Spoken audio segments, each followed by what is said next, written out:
உங்ககிட்ட நான் ஷேர் பண்ணக்கூடிய முக்கியமான ஒரு நோய் எடுத்துக்கிட்டிங்கன்னா வந்துட்டு எப்பிலெப்சி, கை கால் வலுப்பு, காக்கா வலுப்புன்னுவாங்க. ஓகே, அதுக்கு கை கால் இழுப்பு.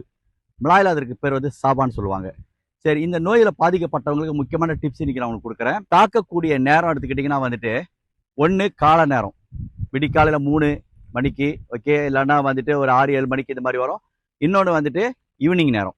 எப்பிலெப்சி உள்ளவங்க வந்துட்டு நீங்கள் எடுக்க சாப்பாட்டில் வந்து ரொம்ப முக்கியமாக நீங்கள் இமிடியட்டாக ஸ்டாப் பண்ணக்கூடிய உணவு எடுத்துக்கிட்டிங்கன்னா, எண்ணெய் சம்மந்தமான பொருள் கெனாட். எப்போ நீங்கள் எண்ணெய் சம்மந்தமான பொருள் நீங்கள் கொடுக்குறீங்களோ ஆட்டோமேட்டிக்காக அவங்களுக்கு வந்துட்டு ஃபிட்ஸ் வர ஆரம்பிச்சிடும். இன்னொன்று அது மட்டும் இல்லைங்க, இப்போ நீங்கள் சாப்பிட்டு வரீங்களா மருந்து, உங்களுக்கு தெரியும் பல வருஷம், 1 வருஷம், 2 வருஷம், 10 வருஷம், 18 வருஷம், 40 வருஷம் வந்து ஃபிட்ஸ் வந்துக்கிட்டு இருக்கிற ஆளெல்லாம் நான் பார்த்துக்கிட்டு இருக்கேன். அப்புறம் எலக்ட்ரிக் ஷாட் வைக்கிறது, treatment, whatever. Okay, but நல்லாயிருச்சா? நிறைய மாற்றம் வந்துருச்சா? அது மட்டும் இல்லை, பேரண்ட்ஸ், நீங்க வந்து இந்த நோயை உங்க பிள்ளைங்களுக்கும் யாருக்காச்சும் வந்திருந்தீங்கன்னா நீங்களாவே இருக்க மாட்டீங்க. தாயும் தகப்பனும் எப்ப பார்த்தாலும் டென்ஷன், டிப்ரெஷன், இமோஷன், ஸ்ட்ரெஸ்ஃபுல்ல இருப்பீங்க. உங்களை மீண்டும் சந்திப்போம். நன்றி, வணக்கம்.